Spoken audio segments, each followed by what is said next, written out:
আমরা তয় তরকারি হাটে বাজারে নিয়ে যাই, এই তয় তরকারিগুলো আমরা ন্যায্য মূল্যে টাকা পাই না। এত পরিশ্রম করে যদি আমি কোনো এই ঢেঁড়সের দাম বা কোনো সবজির দাম না পাই, তাহলে আমি জিন্দেগিতে আর এই সবজিতে আসবো না।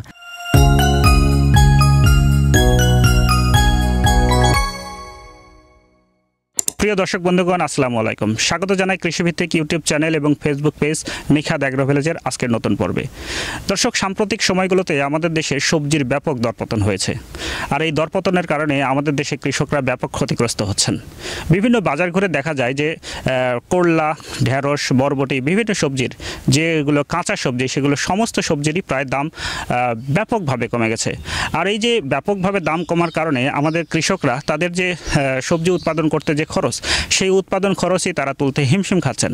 তো আজকের আমি বিভিন্ন এই সবজির জোন ঘুরে ঘুরে দেখব, বিভিন্ন কৃষকের সাথে কথা বলবো এবং তারা এই দরপতনের কারণে কি ভাবছেন এবং তারা কি করছেন, তাদের কি চিন্তাধারা, এই সমস্ত বিষয় আজকের ভিডিওতে তুলে ধরার চেষ্টা করব।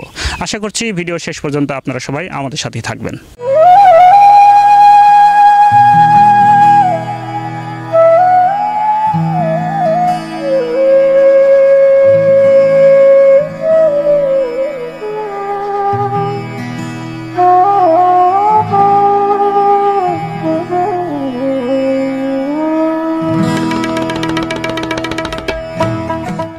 প্রিয় দর্শক বন্ধুগণ, গত কয়েক বছরে দেশের সবজির উৎপাদন প্রায় 10 ভাগ বৃদ্ধি পেয়েছে।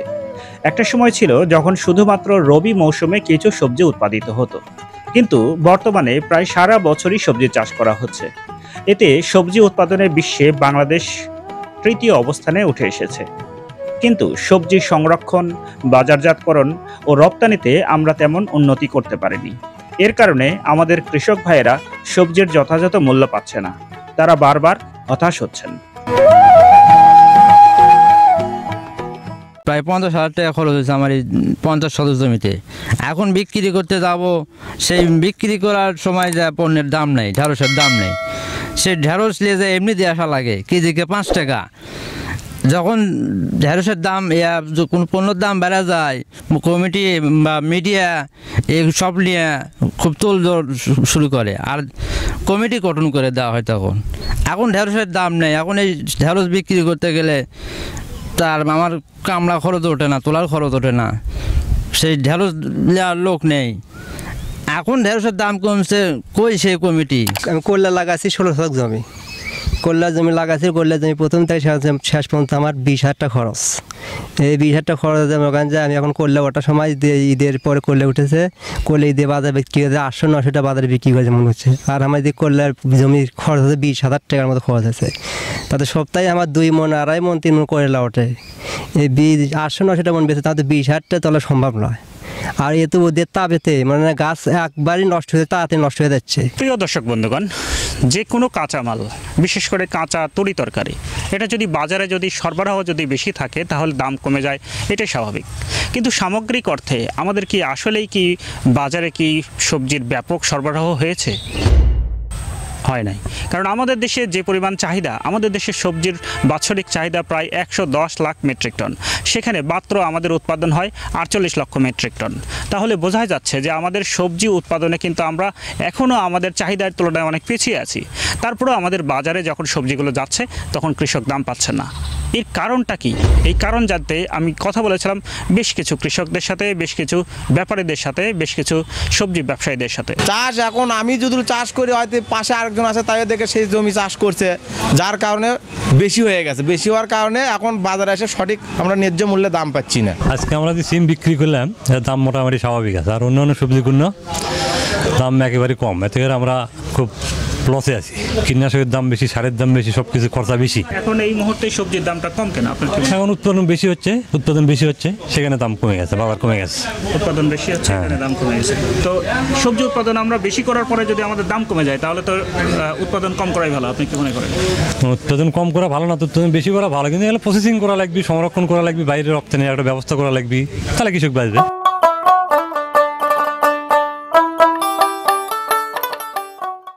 বাংলাদেশে চাষকৃত প্রচলিত ও অপ্রচলিত সবজির সংখ্যা প্রায় 90টি। এর মধ্যে 30 থেকে 35টিকে প্রধান সবজি বলা হয়।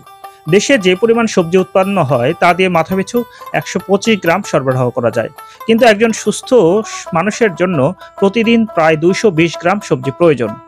তাই দাবি উঠেছে সবজি সংরক্ষণের। যখন বেশি হবে সংরক্ষণ করতে হবে, এখানে কোনো সংরক্ষণগার নাই, তাই এখানে কোনো সংরক্ষণগার করলে আমরা উপকৃত হব আমাদের এলাকায়। এই জন্য চাচ্ছি যে এখানে কোনো ব্যবস্থা হোক, আলু রাখার মতো যেরকম জায়গা আছে এরকম একটা কাঁচা সবজির একটা রাখার ব্যবস্থা হোক, বা একটা কোল্ড স্টোরেজ ওই রকম কিছু করা হোক, তাহলে হয়তো মানুষ একটু সস্তা পাবে আর কি। প্রিয় দর্শক বন্ধুগণ, আমাদের দেশে কোল্ড স্টোরেজে আলু সংরক্ষণের ব্যবস্থা আছে, পেঁয়াজ সংরক্ষণেরও ব্যবস্থা আছে। যদি এরকম কোনো ব্যবস্থা করা যায় যে যেখানে কাঁচা তরি তরকারিও সংরক্ষণ করা যাবে, আর যখন উৎপাদন বেশি হবে তখন সেটা সংরক্ষণ করে রাখা হবে, এবং পরবর্তীতে যখন বাজারে যখন ক্রাইসিস দেখা দেবে তখন সেখান থেকে বের করে বাজারের চাহিদা মেটানো হবে, তাহলে কিন্তু কৃষকও বাঁচবে, কৃষক তার ন্যায্য মূল্য পাবে, এবং আমাদের ফসলের যে অতিরিক্ত যে ফসল সেটাও কিন্তু আমাদের নষ্ট হবে না। কি বলেন আপনারা? ঠিক আছে, মানে সবজি যদি আমরা রাখতে পারছি না, মানে খাবার খুব করছি, কিন্তু সেই জিনিসটা আমরা বাজার নিয়ন্ত্রণ করার না কারণে পচে গেছে, নষ্ট হয়ে গেছে। এই কারণে আমাকে এখানে যদি একটা সবজি রাখার জন্য একটা কোনো কোল্ড স্টোর করা যায়, টোল তাহলে সেখানে রাখা যায়, হচ্ছে কথা। এই জন্য আমাকে আবেদন জানাচ্ছি যে এটা যাতে আমাকে ব্যবস্থা নেয়। এইরকম যদি বাজারের পরিস্থিতি হয় তাহলে আমরা কই যাব, কোথায় কি করব? আমরা বাজারে সার কিনতে গেলে সারের টাকা ওঠে নাই, ঢেঁড়স বেছে তো সার দিব কই থেকে, ওষুধ কই থেকে দিব, তার কোনো কুলকিনারা পাই না। আমরা যেগুলো করলে চাষ করি কষ্ট করে, যে কৃষকরা সবই জানে যে কতগুলো টাকা খরচ হচ্ছে, কত কেজিকে কত পড়ছে। আমরা বাজার থেকে তো বেশি চাই না, কেজিকে হয়তো 20টা বলে আমাকে 25টা হিসেবে দাম দিও, কিন্তু এই নিয়মটা করে দিও, কারণ আমরা ওই একবার 80 টাকা 90 টাকা কেজি চাচ্ছি না তো। আর এই যেভাবে দাম এখন বর্তমান আছে কমে যাচ্ছে, তো আমরা যদি এত ক্ষয়ক্ষতি হয় তাহলে তো আমরা আবাদ করতে পারবো না, একবার আবাদ করে বাদ দিব। এখন আমাদের সরকারের উচিত এসব পণ্যের বা সব সবজির বাজার নির্ধারণ করে দেওয়া সরকার থেকে, যাতে কৃষক যেন লাভবান হয় এবং খরচ করে সে তৃপ্তি পায়।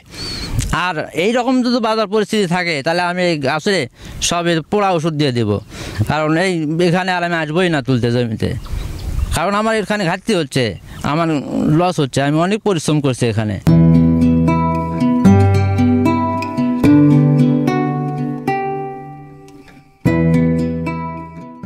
কথায় আছে কারো পৌষ মাস কারো সর্বনাশ। আপনি যখন একজন ক্রেতা সেজে যখন আপনি বাজারে যাচ্ছেন, তখন বাজারে গিয়ে কাঁচা তরি তরকারি কিনতে কিন্তু আপনি বেশ স্বাচ্ছন্দ্য বোধ করছেন, কারণ আপনি 20 টাকা কেজি ঢেঁড়স কিনছেন, 30 টাকা কেজি করলা কিনছেন, সবজি কিনছেন, নানান রকমের সবজি কিনছেন। কিন্তু এই সবজিগুলো যিনি উৎপাদন করেছেন, যে কৃষক এই সবজিগুলো উৎপাদন করে আপনার কাছে পৌঁছে দিয়েছেন, তার কথা কি একবার ভেবে দেখেছেন? হয়তো আপনি ভাবেননি, কারণ আপনি তো ভালো আছেন, যার কারণে আপনার এই কথা ভাবার সময় আপনি পাননি। কিন্তু একজন কৃষক যখন মাথার ঘাম পায়ে ফেলে রোদে পুড়ে যখন এই ফসলটা ফলাইছেন, আর তিনি যখন বাজারে নিয়ে এসে বিক্রি করে যখন ভালো দাম পাননি, লস করে বিক্রি করে দিয়েছেন, তখন কিন্তু আপনার যেরকম ভালো লেগেছে তারও কিন্তু সেরকম খারাপ লেগেছে। সুতরাং আমাদেরকে সবার কথা ভাবতে হবে, যিনি ক্রেতা তার কথাও ভাবতে হবে, যিনি বিক্রেতা তার কথাও আগে ভাবতে হবে। দর্শক বন্ধুগণ, বিভিন্ন বাজার ঘুরে, বিভিন্ন এলাকায় ঘুরে আমি কৃষকদের সাথে কথা বলে যে বিষয়টা জানতে পেরেছি, তারা চাচ্ছেন যে তাদের উৎপাদিত যে সবজি সেটা তারা যেহেতু এখন উৎপাদন যেহেতু বেশি হয়েছে, এই অতিরিক্ত যে সবজি যেটুকু হয়েছে সেটা যেন সংরক্ষণ করার ব্যবস্থা যেন সরকার করে। বিভিন্ন জায়গায় কোল্ড স্টোরেজে আলু সংরক্ষণের যেরকম ব্যবস্থা আমাদের দেশে আছে, সেরকম যেন একটা ব্যবস্থা সবজি সংরক্ষণ করার ক্ষেত্রেও হয়। আর সেটা যদি করা সম্ভব না হয়, তাহলে যেন অবশ্যই সরকার এই সবজির উৎপাদন ব্যয় নির্ধারণ করে সেটার বাজার মূল্য কত হবে সেটা যেন নির্ধারণ করে দেয়। তাহলে কৃষকরা যে ফসল যে তারা উৎপাদন করবে, তারা জেনে বুঝে সে ফসল উৎপাদন করবে। অযথা ফসল উৎপাদন করে কৃষক যে এখন ক্ষতিগ্রস্ত হচ্ছেন, এই ক্ষতিগ্রস্তর হাত থেকে তারা বাঁচতে পারবে। আর এই সমস্ত এগুলোও যদি করা যদি সম্ভব না হয়, তাহলে কৃষকের দাবি হলো আমাদের দেশের যে উৎপাদিত যে ফসল এখন সবজি যেটা উৎপাদিত হচ্ছে, সেটা যেন বাইরে রপ্তানি করার ব্যবস্থা করা হয়।